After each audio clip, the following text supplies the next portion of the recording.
to 8%, where average growth rates in the world, GDP growth rates are at 2% and 1%. And that's the reason we all hear about the $5 trillion economy and being the third largest economy by end of this decade, which seems very much possible. Right. So I'm very happy to see a lot of young architects here, and I can see that they have a great future in terms of the opportunities which will be available. Because anything which has to be built starts with a concept, and that's where the architect comes in, and then the engineer comes in, and then the surveyors come in. So all of you actually start at the front end. We poor constructors come at the end, and then work with all of you to make these things come up. But this is a great opportunity. But there are some challenges which we have to face together, which I would like to also highlight. And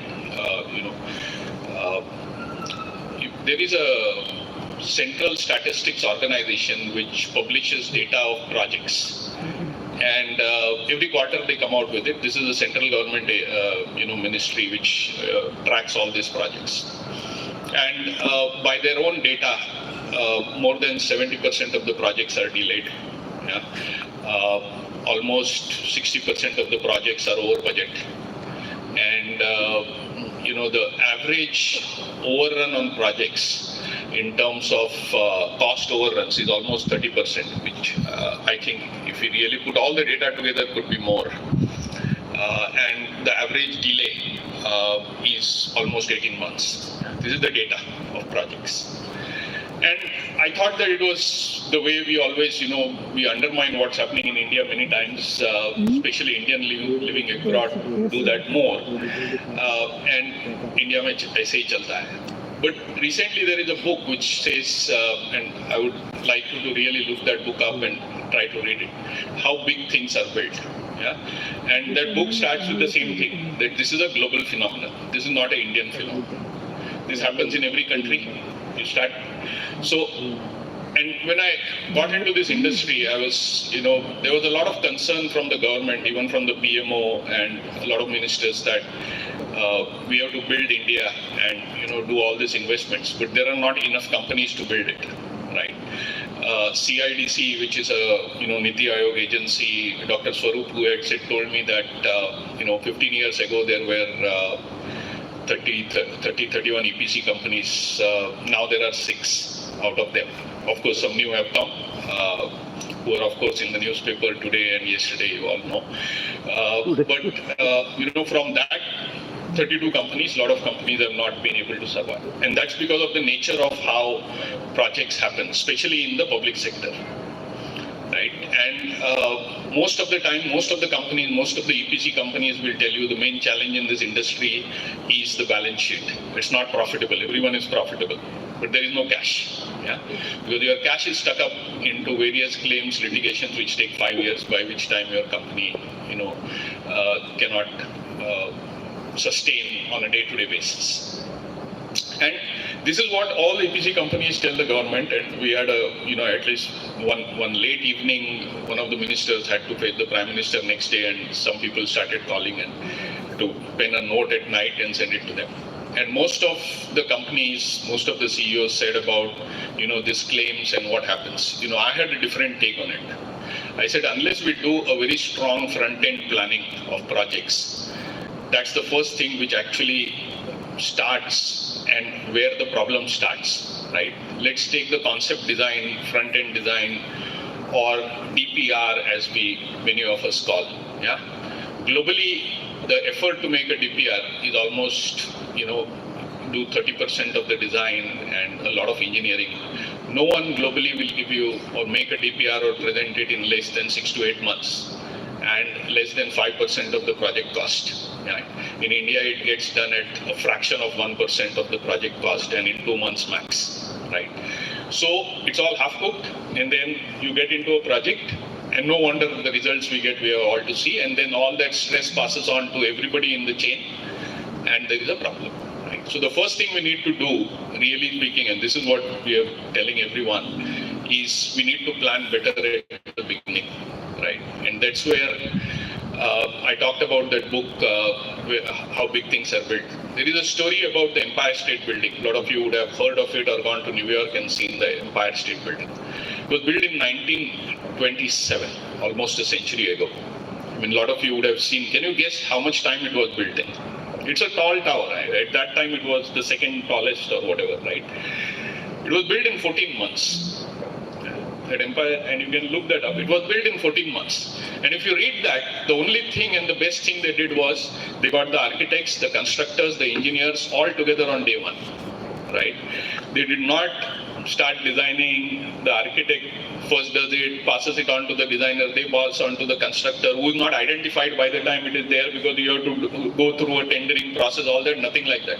There was a visionary leader that he said, I want to build it in 14 months. And he put all the teams together on day one and said, let's sit together and see. So the amount of planning which was done at that stage was so robust that they could, in that a century ago, could raise floors in less than a week. Yeah. And so what material to use, how to prefabricate, how to precast, all those discussions happened in the first 30 days of the project, right? So I would encourage the architects and engineers in the room to really think about this. In fact, at Tata Projects, we now have a mantra of predictable project delivery through use of, sustainability and technology. And we are, in many cases, we used to do a lot of commercial, real estate. I'm going and telling them, I'm not going to bid unless you find a way of involving us in the spaces where we are able to be involved early, and we have to find a framework to make this work, which is the only way we can get more predictable projects. Right? Today, the speed at which things are done, there is cost, there is time, and then there is quality. Right? The cost and the time are driven so hard that the quality suffers, and that's not right. That's not what the architects want, and that's why on the awards I'm happy that not just evaluating, people go and visit there, because most of the times what is conceived and what is built is very different, because the pace at which it has to be built is not thought of enough. Early planning is not done, and that's where many of our projects. So I think we have to find a framework where we can all get together at the beginning of the project and set it up for success. The rate at which things are required to be built in India, we have, we would have,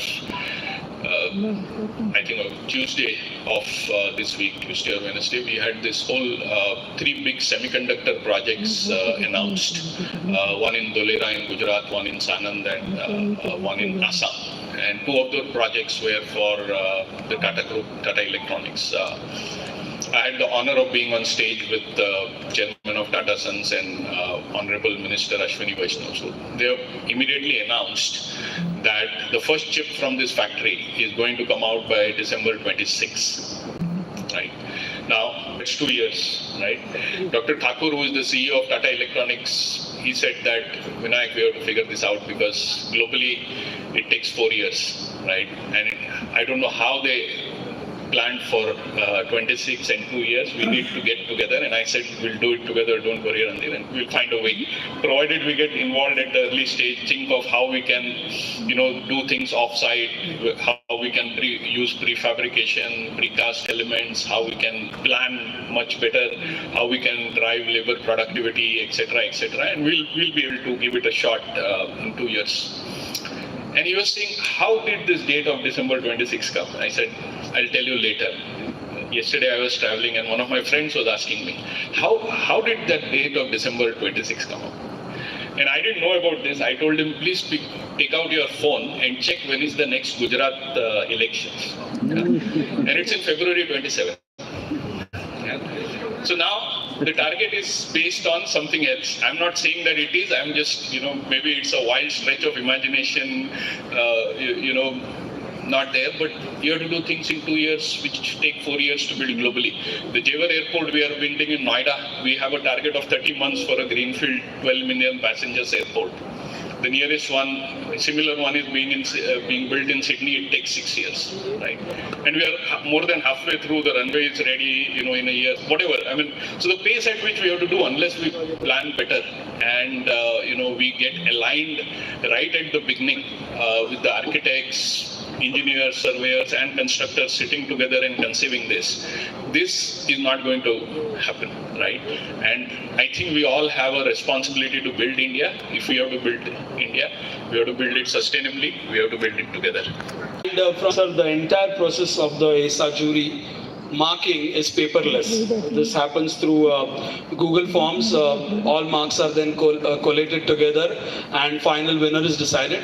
The best thing that happened was, for this award, we had the jury marking time for 2 of the 4 architects, and we thought, why not recognize both of them this evening here, rather than trying to make one choice out of those 2 and make it more difficult unnecessarily. So, to announce the ESA Young Achievers Award, I'll request our president to open the cue cards. Parag sir. Right, the slides from the 2 presenters. Next. Yeah, all right. We have 2 winners. The first one is Parag sir. Do the honors, please.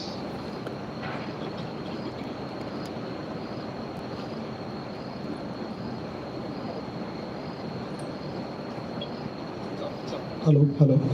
Yeah, ESA Rohan Young Achiever Awards 2024. First one is Anaga Sanjay Patil. Anaga is unfortunately not here, and she's requested her friend architect Pooja Chafadkar to receive it on her behalf. Can we have Pooja come up on stage and receive Anaga's award? Yes. It's a cash award of 20